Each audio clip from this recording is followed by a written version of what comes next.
In this video, I'll illustrate stepwise regression.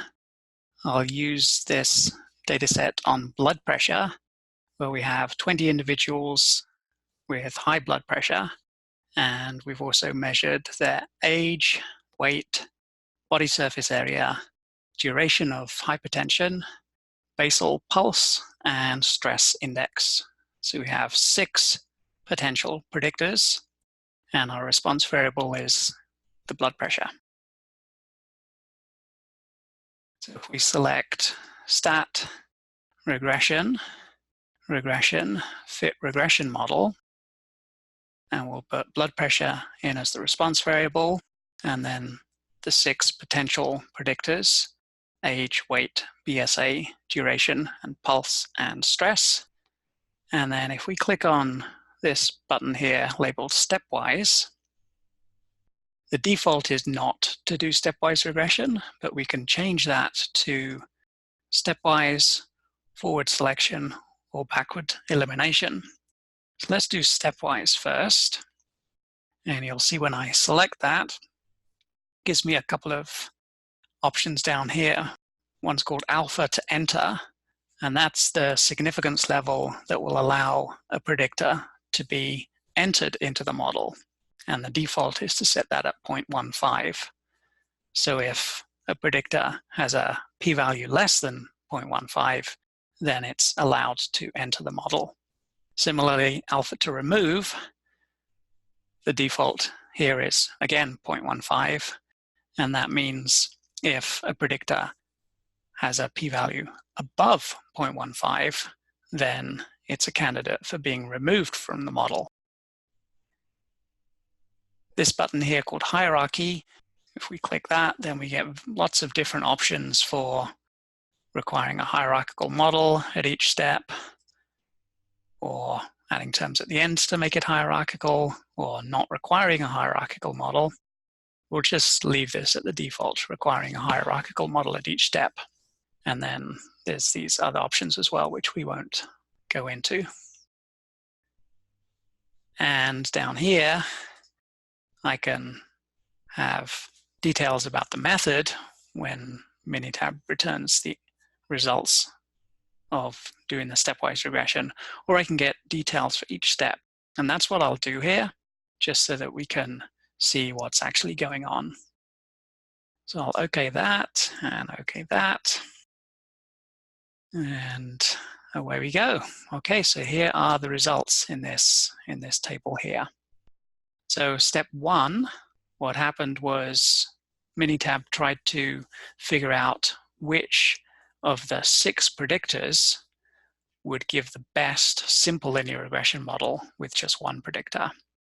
And of the 6 candidate models, the one that resulted in a coefficient, a slope coefficient with the highest absolute t-value was the one with weight as the predictor.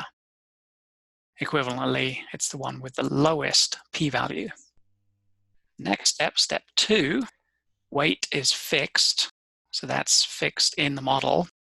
And then Minitab goes through the other 5 potential predictors and sees which of the resulting 5 models would be the best in terms of having a t-value for the second predictor being the largest in absolute value.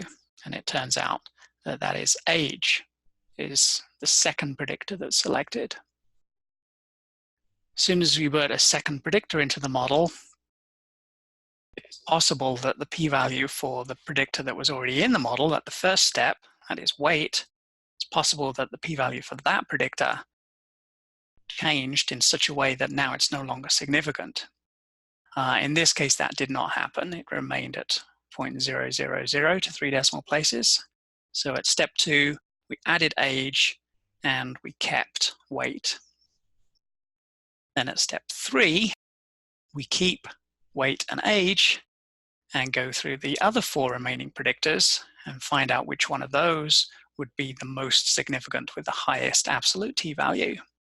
And it turns out that BSA, which was body surface area, is the next predictor to enter the model.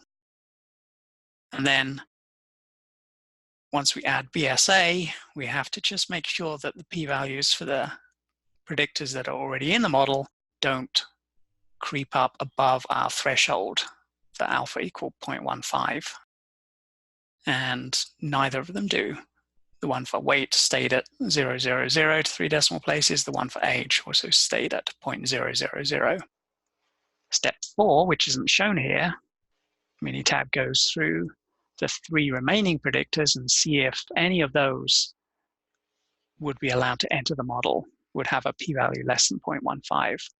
So it must have been the case that none of the remaining 3 predictors could be added to the model using that criteria. And so that's why there's no step 4 here. Minitab stops at step 3, and that's the model that it decides is the best stepwise model, the one with weight and age and BSA. Let's see what happens if we try those other 2 stepwise options. So one was forward selection. Forward selection. And here we just have an alpha to enter, because with forward selection, we're not doing that extra step of allowing models to be taken out of the model if they end up not being significant enough. And Minitab decides that the default it wants to use as an alpha to enter is 0.25. So its default for forward selection is actually a little bit easier for predictors to be entered into the model than the default when we had stepwise, where it was at 0.15. So what might happen here is, as we go through, there might be more predictors allowed into the model. So let's see what happens.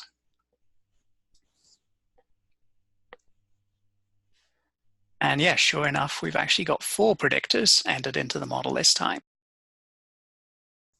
First 3 steps are the same as they were with stepwise regression. And then we have an additional step 4 here, the predictor labeled DUR, which measures duration of hypertension. That's allowed to enter the model. It's got a p-value of 0.194. So that's why it didn't get put into the model with stepwise regression when we had an alpha to enter of 0.15. But with this forward selection method, where the alpha was set at 0.25, this p-value is less than 0.25, and so that's why duration has been allowed to enter the model. And then finally, let's take a look at backward elimination. Again, backward elimination, there we go. And now we just have an alpha to remove, and Minitab decides that the default it wants to use here is 0.1.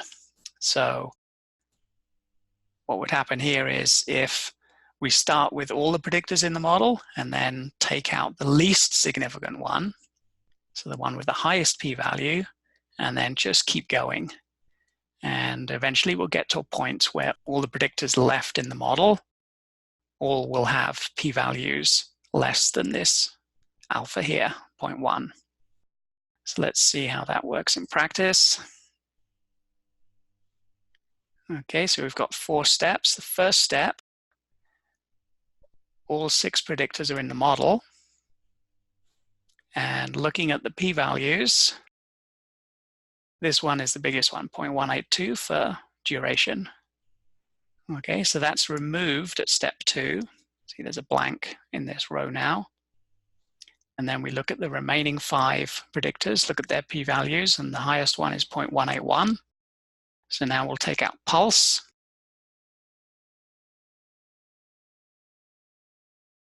Now we've got 4 predictors left, and scanning the p-values, looks like this is the largest one now for stress.